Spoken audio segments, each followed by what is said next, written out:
രക്ഷയില്ലാത്തത് ഫാസിലിക്കാണ്. ഉഗ്രൻ ആക്ടറാ. ഞാൻ കേട്ടിട്ടുണ്ട്. അദ്ദേഹം ചെയ്യുന്നതിന്റെ പകുതി ചെയ്താൽ പെർഫെക്റ്റ്. ഓക്കെയാണ്. മോഡുലേഷൻസും പിന്നെ പുള്ളി തന്നെ എഴുതണോണ്ട് പുള്ളിയുടെ ഭാഷയുണ്ടല്ലോ. ഇപ്പൊ എന്നും കണ്ണേട്ടനിലൊക്കെ ഡയലോഗ്സ് ഒക്കെ ഭയങ്കര രസമല്ലേ? മുത്ത് ഡയലോഗ്സ് ആണ്. അദ്ദേഹം തന്നെ ഈ പ്രേമൊക്കെ അഭിനയിച്ച് കാണിച്ചു തരും അല്ലേ? എല്ലാ സീനും കാണിച്ചു തരും. ഓ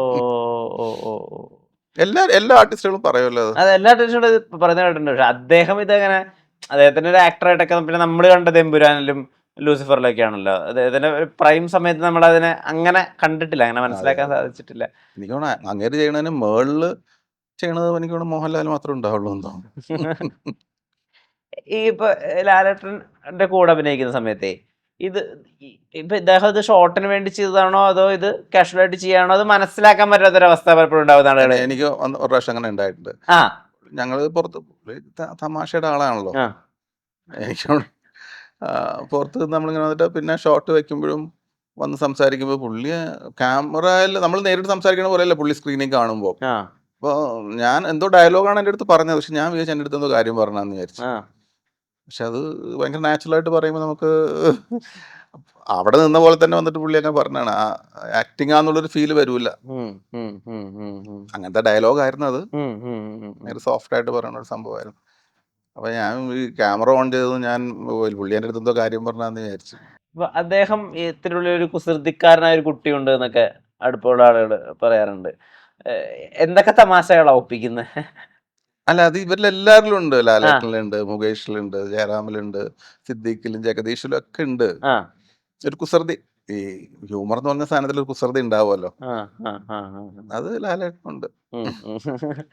ഈ ജഗദീഷ് മമ്മൂക്കയും ഭയങ്കര ഹ്യൂമർ സെൻസ് ഉള്ള ആളാ. അയ്യോ, ഭയങ്കര ഹ്യൂമർ സെൻസ് ഉള്ള ആളാ. ഭയങ്കര സീരിയസ് ആയിട്ട് പറയും. നമുക്ക് അത് കഴിയുമ്പോഴേ നമ്മൾ ചിരിക്കുള്ളൂ. പുള്ളി ഭയങ്കര ഹ്യൂമർ സെൻസ് ഉള്ള ആളാ. ഓർമ്മയിലുണ്ടോ അങ്ങനെ എന്തെങ്കിലും? അങ്ങനെ പറയാൻ എനിക്ക് അറിഞ്ഞൂടാ. അതിപ്പോ ഇവരാരുടെയും കാര്യങ്ങൾ പറയാൻ എനിക്ക് അറിഞ്ഞൂടാ. ഞാൻ അത് എൻജോയ് ചെയ്യാറുണ്ട്. ഒരുപാട് ട്രാവൽ ചെയ്യാൻ പറ്റിയിട്ടുണ്ടല്ലോ മമ്മൂക്കയുടെ കൂടെ. മമ്മൂക്കയോട് ട്രാവൽ ചെയ്യാൻ പറ്റിയിട്ടുണ്ട്.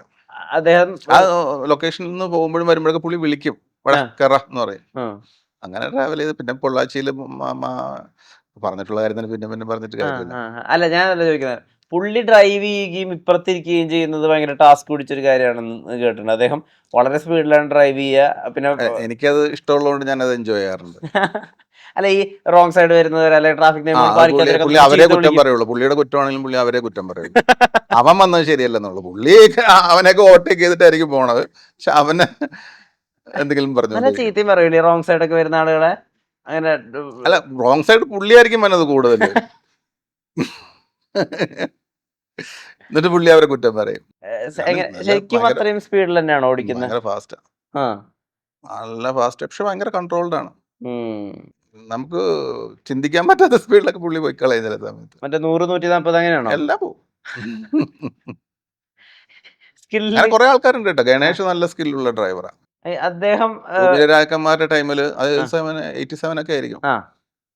അന്ന് എനിക്ക് തോന്നുന്നു ബെൻസ് കാർ ലൊക്കേഷനിൽ കൊണ്ടുവന്നത് ഗണേഷ്. അന്ന് എല്ലാവരും ഓടിച്ചു നോക്കി. എല്ലാവരും അല്ല, തമ്പി കണ്ണന്താനം അന്നൊക്കെയാണ്. അത് കഴിഞ്ഞിട്ടാണ് ഇവരുടെ കയ്യിൽ ഞാൻ ബെൻസ് ഒക്കെ കാണുന്നത്. ഗണേഷ് നല്ല ഡ്രൈവ് ചെയ്യും. അടുപ്പക്കാരായിട്ടുള്ള കുറെ ആളുകൾ മന്ത്രിമാരായിട്ടൊക്കെ ഉണ്ടല്ലോ.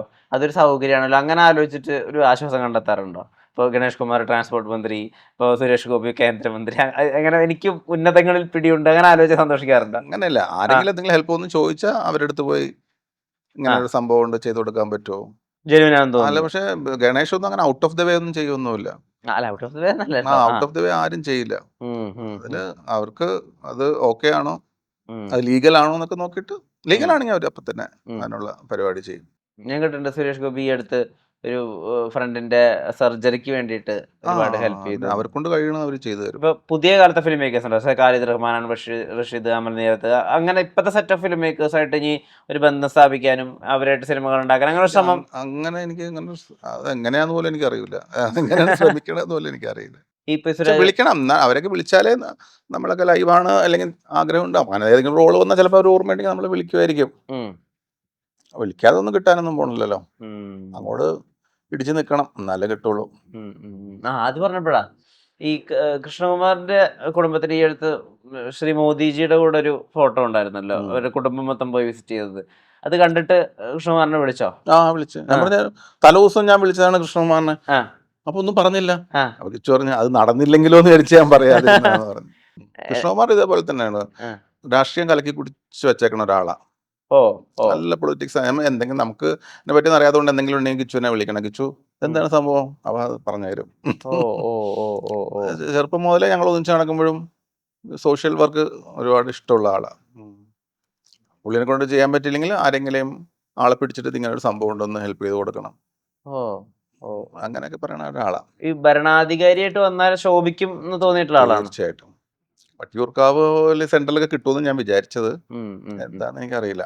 ഈ അദ്ദേഹത്തിന് ഇങ്ങനെ ട്രോൾ ചെയ്യുക, അദ്ദേഹത്തെ ഓവറായിട്ട് ഈ പറഞ്ഞ പോലെ വിമർശിക്കുക, അതൊക്കെ കാണുമ്പോ പോട്ടെ ഓക്കെ അല്ലേ അതൊക്കെ ശരിയാവും, അങ്ങനെ ഫോൺ വിളിച്ച് സമാധാനിപ്പിക്കുന്ന പരിപാടികൾ ഉണ്ടാവാറുണ്ടോ? ഈ മോശം ട്രോളുകൾ അല്ലെങ്കിൽ അതിന്റെ കമന്റ്സ് ഒന്നും ഞാൻ വാങ്ങിക്കാറില്ല. ഇദ്ദേഹത്തെ പറ്റിയിട്ടുള്ളത് ആരെ പറ്റിയും ഒരു നെഗറ്റിവിറ്റി ഇഷ്ടമല്ല. എന്തിനാണ് വെറുതെ നമ്മൾ സോഷ്യൽ മീഡിയ ആണെങ്കിൽ എന്താണെങ്കിലും നല്ലത് പറയാൻ വേണ്ടി യൂസ് ചെയ്യാം, അല്ലാതെ ഒരാളെ പറ്റി മോശം പറയാൻ യൂസ് ചെയ്യണത്, നമ്മളത് വായിച്ച് അവൻ എന്തിനാ എന്റർടൈൻ ചെയ്യണേ, അത് ഒഴിവാക്കിയേക്കാം. അവരുടെ മനസ്സിൽ ചിലപ്പം ഇത് തന്നെ ആയിരിക്കും ചിന്ത, ഇവരെ കുറിച്ച് ഇങ്ങനെ പറയാനും പിടിക്കാൻ എന്തെങ്കിലും സമാധാനം ഉണ്ടാവും അങ്ങനത്തെ ആൾക്കാർക്ക്? വെറുതെ ഇങ്ങനെ കുറെ എന്തെങ്കിലും പറയാൻ, വെറുതെ ഒരു സോഷ്യൽ മീഡിയ ഒരു കാര്യം കണ്ട ഒരാളെ പറ്റി നമുക്ക് അസസ് ചെയ്യാൻ പറ്റുമോ? ഇല്ല ഇല്ല ഇല്ല ഇല്ല. അപ്പൊ പിന്നെ അത് ഒഴിവാക്കും, ഞാനത് നോക്കാറില്ല. പോസിറ്റീവായിട്ട് എങ്ങനെ ഇരിക്കുന്നത് എപ്പോഴും? പോസിറ്റീവായിട്ടിരിക്കണമെന്ന് വെച്ചിട്ടുണ്ടെങ്കിൽ എനിക്ക് തോന്നുന്നു ദൈവവിശ്വാസമായിരിക്കും അല്ലേ, അതല്ലേ ഒരു പ്രതീക്ഷ നമുക്ക് ജീവിക്കാനുള്ള ഒരു പ്രതീക്ഷ അതാണ്. അതെ. ഈ ഞാൻ കുറച്ച് കൂട്ടുകാരുടെ പേരുകൾ പറയാം, ഇവരായിട്ട് ഓർമ്മയിൽ നിൽക്കുന്ന ചെറിഷ് ചെയ്യുന്നൊരു മൊമെന്റ് അങ്ങനെ പറയാൻ പറ്റുകയാണെങ്കിൽ പറയണേ. സിദ്ദിഖിന്റെ കാര്യം എന്ന് വെച്ചിട്ടുണ്ടെങ്കിൽ ഭൂമിയിലെ രാജാക്കന്മാരിലാണ്. ഭൂമിയിലെ രാജാക്കന്മാരെയാണ് സുരേഷ് ഗോപിനെ ആണെങ്കിലൊക്കെ എനിക്കാണ് ഞാൻ പരിചയപ്പെടുന്നത്. ഗണേഷും ഭൂമിയിലെ രാജാക്കന്മാരാണ്. സംഘവും വർക്ക് ചെയ്തിട്ടുണ്ട്. അത് കഴിഞ്ഞ് എനിക്ക് തോന്നുന്നു ആ ഇടയ്ക്ക് തന്നെ ന്യൂഡൽഹിയൊക്കെ ചെയ്തത്. അത് ഞാൻ സിദ്ദിഖിന്റെ കല്യാണം, എനിക്ക് തോന്നുന്നു കല്യാണത്തിനൊരു സ്കൂളിലായിരുന്നു കല്യാണം അവരുടെ നാട്ടില്. എനിക്ക് തോന്നുന്നു ആർട്ടിസ്റ്റായിട്ട് ഞാൻ മാത്രം ഉണ്ടായിരുന്നുള്ളൂ എന്ന് എനിക്കൊരു സംശയമുണ്ട്. ഇത് സിദ്ദിഖ് പറഞ്ഞിട്ടുണ്ട്. ആണോ? അത് ഞാനത് കേട്ടിട്ടില്ല. ഞാനാണ് കല്യാണത്തിന് പോണേ. അത് കഴിഞ്ഞിട്ട് തമ്പി കണ്ണന്താനത്തിന്റെ വഴിയോര കാഴ്ചകൾ കൊടൈക്കനാൽ ഷൂട്ട് നടക്കണം. അപ്പൊ ഞാനും സിദ്ദിഖും കൂടെ കൊടൈക്കനാൽ പോവാ. അത് ഷൂട്ടിങ്ങിന് പോയതാണോ ഇനി സിദ്ദിഖും തമ്പി കണ്ണന്താനം ഭയങ്കര ക്ലോസ്, അങ്ങനെ പോയതാണോ എന്ന് എനിക്ക് സംശയമുണ്ട്. ബസ്സിലാണ് ഞങ്ങൾ പോണേ. പഴനി പോയി ഇറങ്ങി ഏതൊക്കെ ബസ്സൊക്കെ പിടിച്ച് പഴനിയിൽ നിന്ന് വേണം കൊടൈക്കനാൽ പോകാൻ. പഴനി ബസ് സ്റ്റോപ്പിൽ നമ്മൾ ഇറങ്ങി അടുത്ത ബസ് കയറാൻ ഞങ്ങൾ അകത്ത് കയറാം. അപ്പൊ ഈ ഞങ്ങൾ അകത്ത് കയറുന്നതിന് മുമ്പ് ഒരുത്തൻ ബുക്ക് എടുത്തിട്ട് പുറത്തുനിന്ന് എടുത്ത് ആ സീറ്റിലോട്ട് വെച്ചു, സീറ്റ് പിടിക്കാൻ. ബാക്കി എല്ലാവരും ഉണ്ട്. ആ ഒരു സീറ്റ് മാത്രമേ കാലിയുള്ളൂ. അപ്പൊ സിദ്ദിഖ് കയറി എന്നിട്ട് പറഞ്ഞിട്ട് ഇരിക്കണമെന്ന് പറഞ്ഞു. അപ്പൊ ഞാൻ ബുക്ക് അവിടെ വെച്ചേക്കണല്ലേ. അപ്പൊ പുള്ളി ആ ബുക്ക് എടുത്തിട്ട് മുകളിൽ ആ ലഗേജ് വെക്കണ സ്ഥലത്തോട്ട് എടുത്ത് വെച്ച്. നമ്മൾ അയാൾ വന്നാലാ നീ ഇരിക്കണം എന്ന് പറഞ്ഞു. പുള്ളി അതിൽ കൂടെ കറങ്ങി വന്നിട്ട് എന്റെ ബുക്ക്, തന്റെ ബുക്ക് ഇതേ മുകളിൽ ഇരിക്കണം, തമിഴനാ, അല്ല എന്റെ സീറ്റാണ്, തന്റെ ബുക്ക് അവിടെ ഇരിക്കണം, താൻ അവിടെ ഇരുന്നോളാം.